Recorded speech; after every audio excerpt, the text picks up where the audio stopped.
하나님 감사합니다. 매일 밤 잠자리에 들 때마다 하루를 돌아보고 감사하며 또 내일을 기대하며 잠들게 하시고 이 쉼의 시간을 통하여 힘을 얻으며 또 잠에서 깨어날 때마다 말씀을 사모하며 나아오게 하시니 감사합니다. 반복되는 하루의 일상 속에서 우리가 지켜가는 거룩한 습관을 지켜갈 수 있도록 힘 주시니 감사드립니다. 직접 성전에 나와 이렇게 함께 약속된 시간에 말씀 앞에 서서 찬송하며 기도하게 하심도 감사하고 또 그렇지 못하고 각자의 사정에 따라 뒤이어서라도 같은 기도와 말씀으로 동행하게 하심에 감사드립니다. 건강에 연약함으로 새벽에 일어나는 것이 어려운 분들이 있습니다. 집이 멀어서 못 오시기도 합니다. 가족을 챙기고 특히 아직 어린 생명들을 양육하고 돌보아야 하기에 새벽을 지키는 것이 힘들기도 합니다. 또 밤늦게까지 이른 새벽까지 일해야 하는 분들도 있고 또 이른 새벽부터 일터에 나가야 하는 분들도 있습니다. 저마다 일어나는 시간도 하루의 처음을 시작하는 시간도 다르지만 말씀과 기도와 찬양으로 시작하고자 하는 모든 주의 백성들에게 하루를 살아갈 수 있는 힘과 능력과 때에 따라 돕는 은혜와 쉼을 더하여 주시기를 원합니다. 방금 부른 찬송의 가사처럼 내 주는 강한 성이요 방패요 병기가 되십니다. 어려움이 찾아올 때마다 나에게 힘이 생기고 힘이 주어질 때마다 또 이 힘을 주시고 해결하게 하시는 분이 바로 우리 하나님이심을 잊지 않게 하옵소서. 결코 내 힘으로 내 능력으로 해결했다고 말하지 않게 하시고 교만한 마음 품지 않도록 우리 마음을 다스리시고 지켜 주옵소서. 내 힘만 의지할 때는 패할 수밖에 없음을 고백하는 이 가사처럼 하나님 앞에서 아무것도 아닌 우리가 우리 자신을 앞장 세우거나 의지하지 않도록 늘 교만과 자만을 조심하게 하옵소서.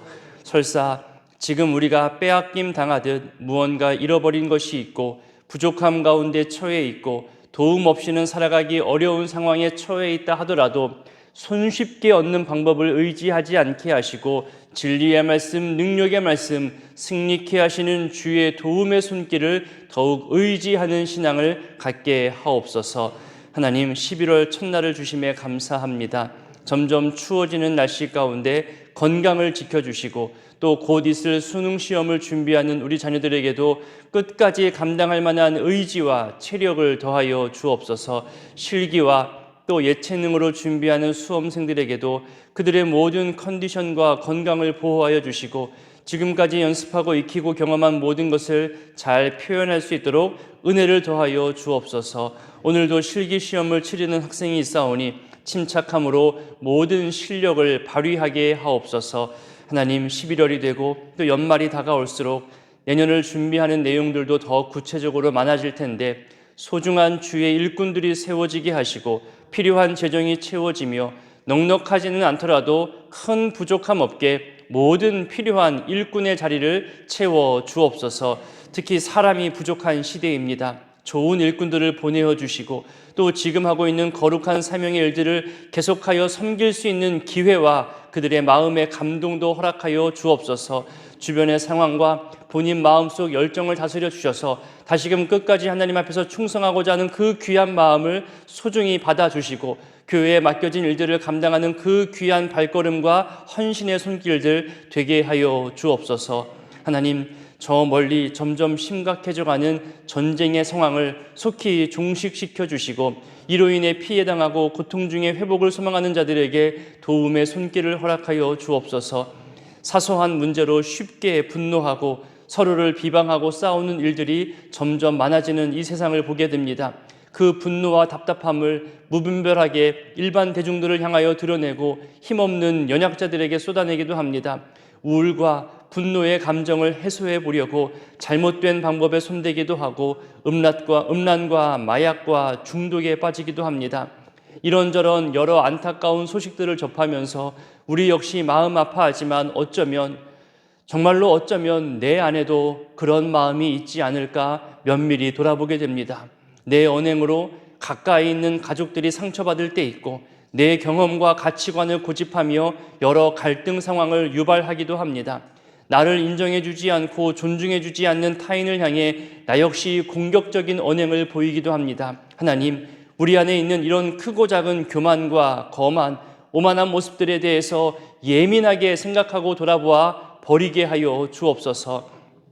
하나님, 출타 중에 있는 우리 성도님들, 또 입원과 치료 중에 있는 성도님들, 그리고 연로하신 부모님들을 섬기는 그 가정들을 지켜주시고 다시 안전한 일상으로 돌아오기까지 늘 동행하여 주옵소서. 오늘 늘 푸른 대학 모임에도 함께하여 주시고 오늘 또 구청에서 나와 노인 건강에 대한 강의와 또 돌봄이 있사오니 유익한 시간, 또 건강에 도전하는 시간, 위로받는 시간들 되게 하옵소서. 또 그곳에서 수고하는 봉사자들의 헌신도 복되게 하시고 이들의 수고 역시 계속해서 이어갈 수 있도록 힘을 더하여 주옵소서. 오늘도 이 새벽에 나올 때 우리 마음의 간절한 소원과 또 마음의 예물을 가지고 나왔사오니 주님, 이 모든 소원과 예물과 그 소망의 마음들을 받으시고 하나님께서 받으셨다는 증거와 흔적을 그들의 일상에 나타내 보여 주옵소서. 이제 말씀 앞으로 나아갑니다. 주님, 함께하여 주시기를 소원하옵고 예수님의 이름으로 기도드립니다. 아멘. 오늘 말씀은 오바댜 1장 1절로 9절까지입니다. 구약성경 오바댜 1장 1절로 9절까지 같이 한 목소리로 봉독하겠습니다. 오바댜의 묵시라. 주 여호와께서 에돔에 대하여 이와 같이 말씀하시니라. 우리가 여호와께로 말미암아 소식을 들었나니 곧 사자가 나라들 가운데 보내심을 받고 이르기를 너희는 일어날지어다. 우리가 일어나서 그와 싸우자 하는 것이니라. 보라, 내가 너를 나라들 가운데에 매우 작게 하였으므로 내가 크게 멸시를 받느니라. 너의 마음의 교만이 너를 속였도다. 바위 틈에 거주하며 높은 곳에 사는 자여, 내가 마음에 이르기를 누가 능히 나를 땅에 끌어내리겠느냐 하니 내가 독수리처럼 높이 오르며 별 사이에 깃들일지라도 내가 거기에서 너를 끌어내리리라. 여호와의 말씀이니라. 혹시 도둑이 내게 이르렀으며 강도가 밤중에 내게 이르렀을지라도 만족할 만큼 훔치면 그치지 아니하였겠느냐. 혹시 포도를 따는 자가 내게 이르렀을지라도 그것을 얼마쯤 남기지 아니하였겠느냐. 내가 어찌 그리 망하였는고 에서가 어찌 그리 수탈되었으며 그 감춘 보물이 어찌 그리 빼앗겼는고. 너와 약조한 모든 자들이 다 너를 쫓아 변경에 이르게 하며 너와 화목하던 자들이 너를 속여 이기며 내 먹을 것을 먹는 자들이 내 아래에 함정을 파니 내 마음에 지각이 없음이로다. 여호와의 말씀이니라. 그날에 내가 에돔에서 지혜 있는 자를 멸하여 에서의 산에서 지각 있는 자를 멸하지 아니하겠느냐. 드마나 내 용사들이 놀랄 것이라. 이로 말미암아 에서의 산에 있는 사람은 다 죽임을 당하여 멸절되리라. 아멘. 11월을 주신 하나님께 감사합니다. 11월 첫날, 앞으로도 계속 날씨가 점점 더 추워질 텐데 이번 달에도 늘 건강과 평안이 여러분과 함께 하기를 바랍니다. 또 모든 예배와 만남과 하나님을 가까이 하는 자리에 하나님 크신 은혜가 흘러가게 되기를 축복합니다. 오늘과 내일 본문은 구약에서 가장 짧은 책이라 할 수 있는 오바댜를 살펴보게 됩니다. 신약에서 여러 구약을 언급하고 또 인용하는 경우가 많이 있는데 오바댜는 한 번도 인용된 적이 없는 그런 책입니다. 오바댜는 또한 이스라엘이 아니라 에돔을 향한 심판을 또 보여주기도 합니다. 에돔은 에서의 후손이지요. 아브라함부터 시작한 계보를 보면 아브라함과 사라 사이에 이삭이 태어났고 또 이삭과 리브가 사이에 에서와 야곱이 태어납니다. 형제이지만 시간이 지나면서 그 관계가 적대적으로 바뀝니다. 출애굽한 이스라엘이 가나안 땅으로 들어가고자 할 때 에돔 지역 땅을 지나갈 수밖에 없었습니다. 그래서 이 지역을 통과하고자 의뢰를 했죠. 그랬지만 그 요청한 그 손길을 에돔은 받아들여주지 않고 길을 열어주지 않았습니다. 그때부터 이 둘의 사이는 적대적으로 바뀌게 됩니다. 물론 더 올라가면 에서와 야곱 관계와 또 팥죽 사건, 장자권, 축복권으로 인한 갈등까지 이야기할 수 있지만 그래도 하나님께서는 에서의 후손들에게 거주할 땅도 주시고 또 이스라엘과 에돔 사이의 마찰을 최소화해 주셨거든요. 그래서 하지만 출애굽 이후에 그 관계가 전면적으로 드러나고 틀어지게 되었습니다. 시편 137편 7절에 보면 이스라엘과 에돔 사이가 어느 정도로 악화되어 있는지를 볼 수 있는데요. 유다가 멸망을 합니다. 바벨론에 의해서 멸망할 때 에돔이 유다를 향해 저주합니다. 같은 조상을 둔 민족인데 어떻게 저주했냐면은 에돔이 말하기를 무너져라, 헐어버려라, 멸망해라, 다 쓰러져라, 이런 식으로 유다를 향하여서 저주의 말을 쏟아냅니다. 그 어려움을 돕기는커녕 침략과 멸망의 상황에서 조롱과 멸시, 그리고 자기들도 침략을 돕는 모습을 보여줍니다. 아무리 생각해도 좀 너무한 듯 싶습니다. 오바댜는 그래서 에돔아, 네가 행한 대로 너희도 똑같이 받을 것이라면서 이렇게 남의 불행에 대해서 기뻐하는 자들, 남의 불행을 너무나 쉽게 말하는 자들에 대해서 심판을 경고합니다. 그래서 오늘 본문은 바벨론의 정복과 약탈에 동참한 이 에돔을 향하여서 에돔의 교만과 심판을 이야기하는 내용으로 구성되어 있습니다. 1절을 보겠습니다. 오바댜라는 선지자 이름이 나옵니다. 구약 곳곳에 오바댜라는 이름이 꽤 많이 나오는데요, 동일 인물은 아닙니다. 이 오바댜 선지자는 이곳에만 따로 언급되어 있는 단독적인 인물입니다. 모든 선지자들의 공통점 중에 하나가 뭐냐 하면 하나님께서 말씀하셨다라는 겁니다. 여기도 보니까 주 여호와께서 에돔에 대하여 이와 같이 말씀하신다면서 그 예언이 시작되고 있습니다. 2절에 보면 매우 작게 했다는 표현이 나옵니다. 이것은 과거에 그렇게 했다는 것이 아니라 미래에 되어질 일을 지금 예언하고 있는 겁니다. 하나님의 심판으로 인해서 너희 에돔이 작아지고 또 작아질 거라고 얘기하는 거죠. 이것은 이미 결정된 것이고 반드시 이루어질 것을 말하고 있는 겁니다. 그 결과가 바로 여러 나라들로부터 크게 멸시함 받는다는 그런 표현까지 이어지고 있습니다. 3절을 보니까 마음의 교만이 너를 속였다고 합니다. 에돔은 지역 자체가 교만함과 연결되어져 있습니다.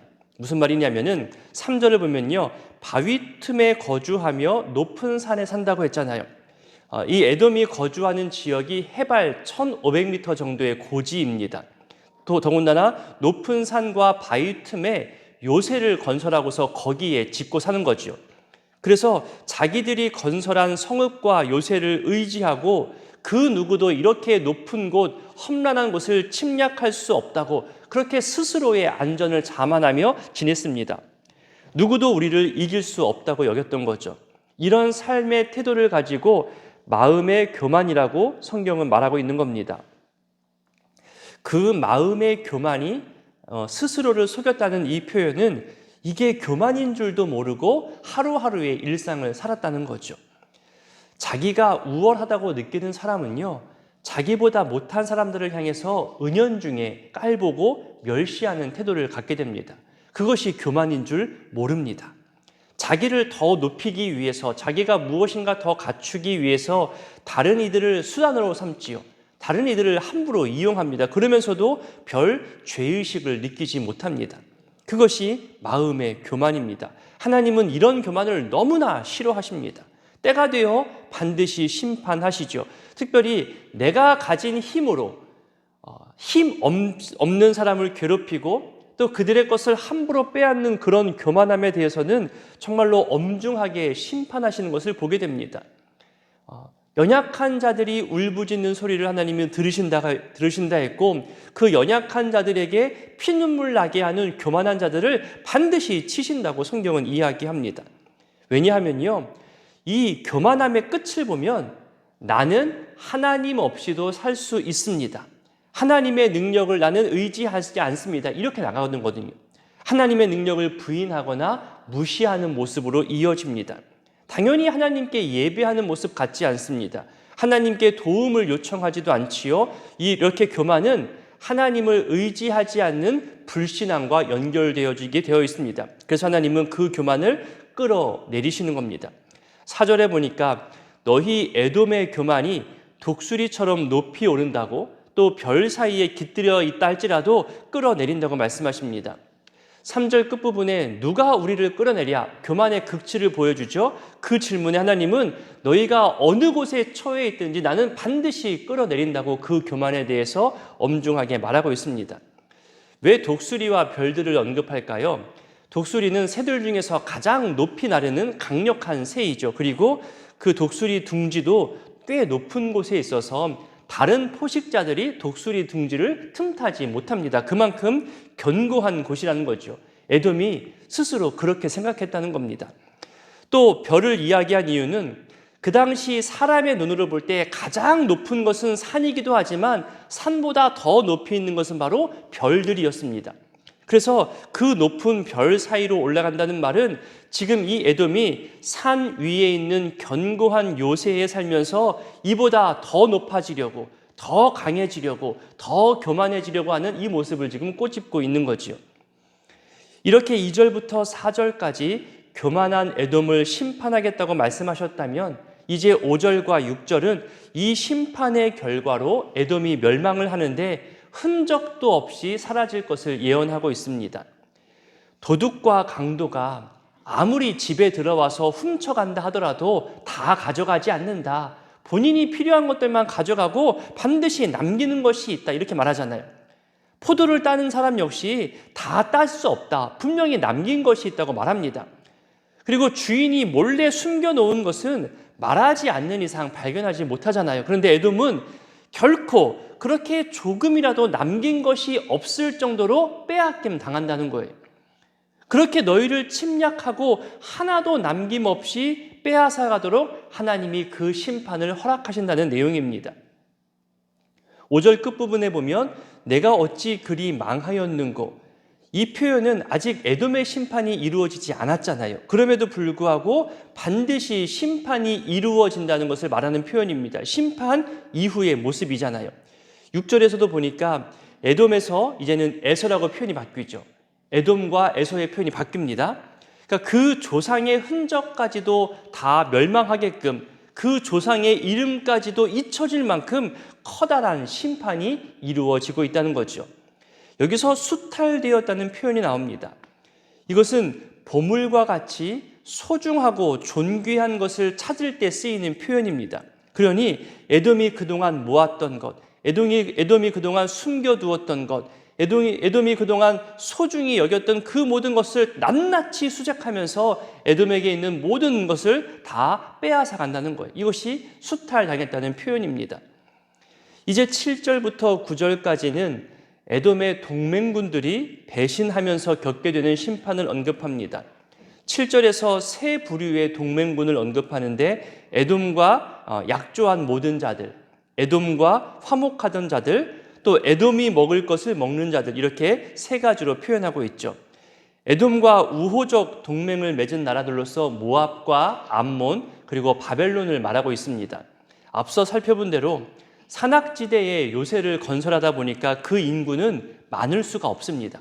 평지가 아니라 산악지대이기 때문에 인구는 적을 수밖에 없죠. 그리고 영토도 작습니다. 누군가 에돔을 침략하는 것도 어렵지만 에돔이 저 평지로 내려가서 누군가를 침략하는 건 역시 어렵습니다. 그래서 에돔은 군사적으로 누군가와 동맹을 맺을 수밖에 없는 겁니다. 약조한 자들, 화목하던 자들은 상대방의 상황에 따라 그 약속과 화목이 언제든지 바뀔 수 있는 거잖아요. 아무리 친하게 지내던 자들이라 할지라도요, 상황이 변하면 입장도 바뀝니다. 그렇게 내 편처럼 여겼지만 어느샌가 배신자가 되어 있는 모습을 우리는 종종 느끼게 됩니다. 이것이 우리 인간들의 모습입니다. 에돔은 이렇게 신실치 못한 사람을 의지했다는 거죠. 그에 비해 하나님은 그 어떤 경우에도 약속하신 것을 반드시 이루어 가시는 신실한 하나님이심을 대조적으로 표현해주고 있습니다. 여기에 에돔이 먹을 것을 먹던 자들이라는 표현이 나옵니다. 이것은 크게 두 가지 모습이 있는데요. 하나는 가족만큼 가깝다는 겁니다.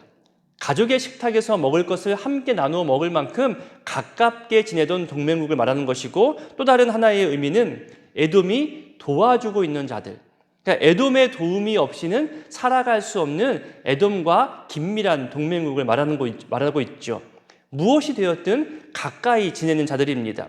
그들이 배신했고 도움받아 살던 자들이 배신하고 오히려 도움 주던 에돔을 공격했다는 거예요. 이것이 오히려 더 에돔에게는 상처와 절망이 들 겁니다. 친밀한 만큼 알고 있는 비밀도 많을 거잖아요. 그 알고 있는 것만큼 내 모든 치부와 숨겨둔 모든 것을 빼앗아 간 겁니다. 정말로 성경 표현처럼 남긴 것 없이 다 빼앗아 간 거죠. 그 표현이 7절에서 내 아래의 함정을 판다고 이야기하고 있는 겁니다. 이제 마지막 8절과 9절은 에돔에 있는 모든 지혜자들을 멸하신다는 내용입니다. 여기서 드만을 언급하죠. 드만은 에서의 손자입니다. 여러분, 자식도 귀하지만 손자는 얼마나 귀할까요? 부모님의 사랑도 귀하지만 할아버지, 할머니가 보여주는 손주의 사랑은 정말로 더 귀합니다. 그래서 아마도 에돔은 이렇게 자기의 도시와 성읍들을 건설할 때에 이 드만이라는 손주의 이름을 사용하여서 특별한 의미를 부여했을 것으로 짐작되어집니다. 그렇게 에돔의 대표적인 성읍, 이 드만이라는 성읍에는 용맹한 사람들을 많이 좀 이렇게 배치했겠죠. 하지만 하나님의 심판 앞에 이런 지혜자들, 강력한 힘과 능력들도 모두가 다 넘어지고 또 끌어내릴 수 있다는 이 사실을 보여주고 있는 겁니다. 또 내일 본문에 가면 더 자세한 심판이 나올 텐데요. 오늘의 이 심판 내용을 기억하면서 우리 이렇게 기도했으면 좋겠습니다. 하나님 없이, 하나님 무시하며 하나님 의지하지 않은 채 만들어 놓은 인간적인 힘만을 의지하는 교만을 버리게 하옵소서. 우리 신앙인들도 하나님 없이 내 방법 찾을 때가 많습니다. 내 힘과 내 의지와 내 물질을 의지할 때가 더 많음을 부인할 수가 없습니다. 이 모든 것들은 언젠가 반드시 다 무너져 내립니다. 빼앗김 당합니다. 그러니 우리 평소의 일상에서 하나님의 이름을 부르며 하나님 더욱더 의지하는 일상의 신앙 되시기를 기도하시기 바랍니다. 또한 오늘 표현처럼 저지른 악행 그대로 돌려주시는 하나님의 심판을 우리 기억하시고 우리 주변의 연약한 자들 또 힘들어하는 자들을 또 보살피고 또 그들에게 우리가 우리의 언행 중 실수한 것이 있다면 돌이켜 회개할 수 있는 그런 기도도 가졌으면 좋겠습니다. 오직 하나님 경외하는 신앙으로 하나님 두려워하며 하나님 의지하는 그런 신앙생활 되기를 또 그런 오늘 하루가 되기를 기도했으면 좋겠습니다.